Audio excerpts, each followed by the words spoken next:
So let me draw a triangle. Something like that.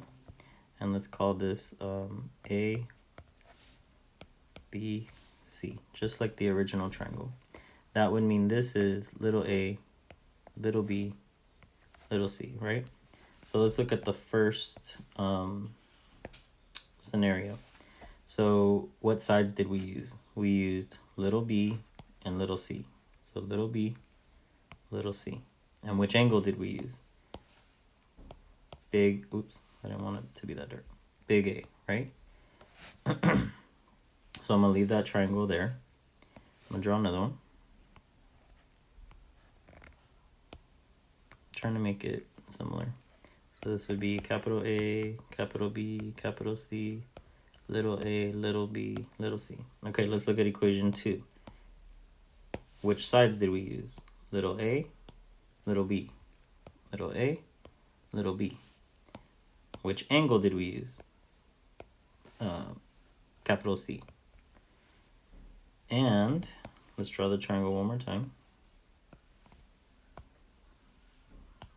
Capital A, capital B, capital C, little a, little b, little c.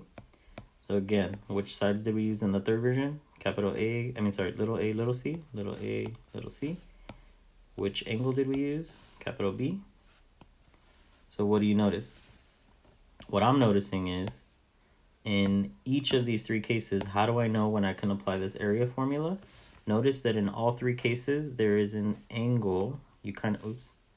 Notice that in all three cases, there is an angle stuck between two sides. So if you look in this first case, we knew side C and side B, and angle A was trapped in between. If we go over here, notice that it does the same thing, but this way. We had side A and side B, and the angle that was trapped in between was angle C. And over here, same thing. Notice we kind of make this like V shape. So we had side C, side A, and we used capital angle B. So I want to revisit this problem that we did here. So notice our answer was 23.46, right? So I'm going to steal the image. I'm going to bring it down here, and I want to solve the exact same question using our new formula. So remember 23.46. Let me put it over here. 23.46 units squared. Okay, so get rid of everything. Pretend this is completely brand new question.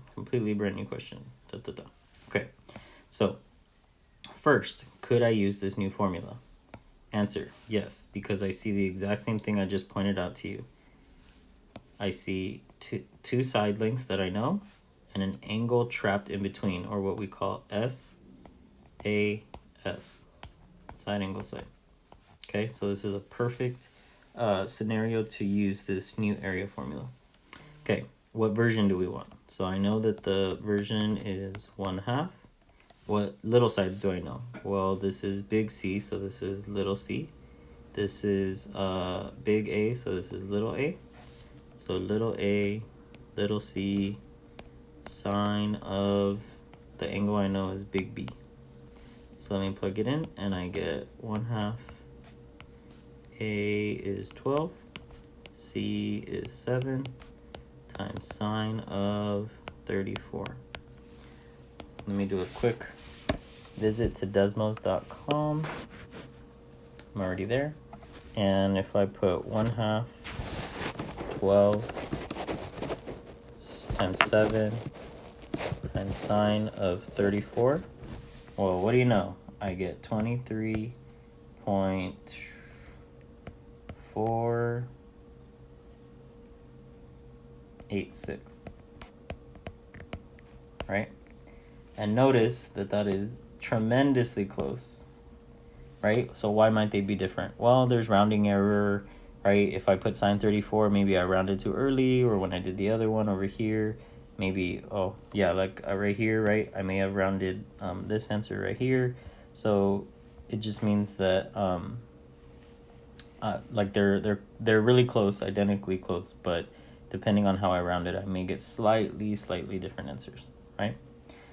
Okay, now, what if I wanted to go backwards? So let's say that I had a triangle, so I'm going to make this up and hope that it works, because this is just a small tangent I'm going on. So let's say I want to go backwards. Let's say I want to know this angle, right? And I know that this side is 10 and this side is 20.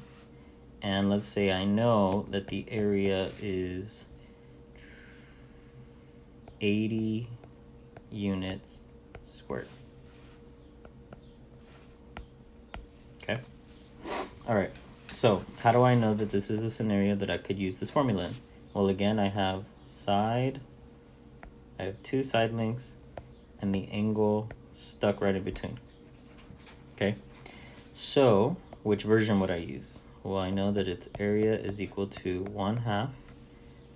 If this is big B, this would be little b, this would be little a. So I have a, b, cosine of big C.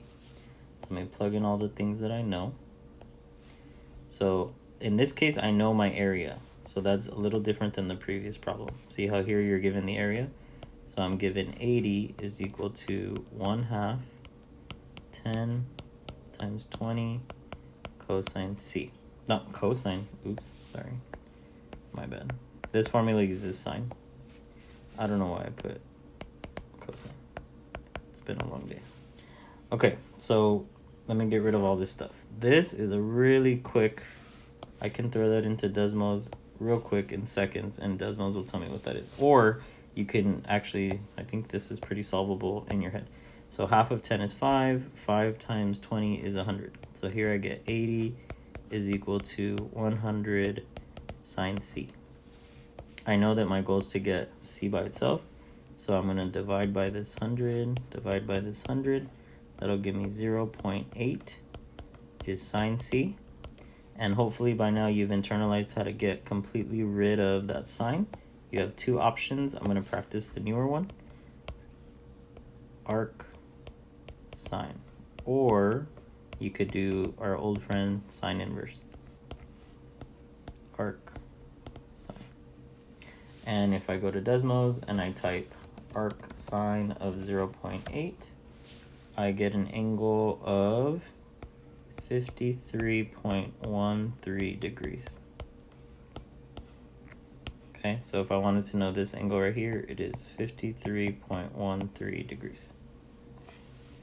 All right, and the last little note, you'll notice on some of your Desmos problems, they actually talk about a parallelogram. So I want to talk just slightly about a parallelogram. So let's say I had a triangle like this, right? I want you to notice that if you copied the exact same triangle and just kind of flipped it over, so actually I think I can do that. Let me see. Can I make a copy? Yeah, I think I can. Hold on. I'm learning like how to be fancy with this. So I'm gonna copy, paste. Wow, I made a copy. Cool. Okay. So what I'm gonna show you is that if I took this triangle and I rotated it and I put it kind of side by side, right? Notice that I now made a parallelogram. So this pink is a parallelogram. So why is that useful? Well, if you found the area of this, right? If this has a particular area, then this has the exact same area. So for those questions that are asking for parallelogram, just keep in mind that for the parallelogram is just that triangle area times 2. Okay, so triangle area times 2. So that could change your formula a little bit. So if you knew that the area of a triangle was 1/2 AB sine C, then what you could do is you could just take this entire formula, right? And if you know that a parallelogram So parallelogram is two triangles, then you could say, okay, 2 times, oops, 2 times the area of a triangle, and that would be 2 times 1/2 AB sine C. And notice here that the 1/2 and the 2, that just becomes 1, right? So those cancel out. So if you wanted the parallelogram area, it's the exact same formula, just with no half. So for those questions that are asking you for parallelogram, and you have like this, like say that was, I'm switching the letters just slightly. So let's say this was little c, little b, little a, and you're in that same scenario where you have side angle side, right? You can work backwards to get either the side length or the angle from here. So just keep in mind, this version without the half is for a parallelogram. This version with the half is for the triangle. So triangle, parallelogram. All right, and that concludes our lecture for today. I ask that you go to your Delta Math, give some of those problems a shot, and come to office hours if you need help.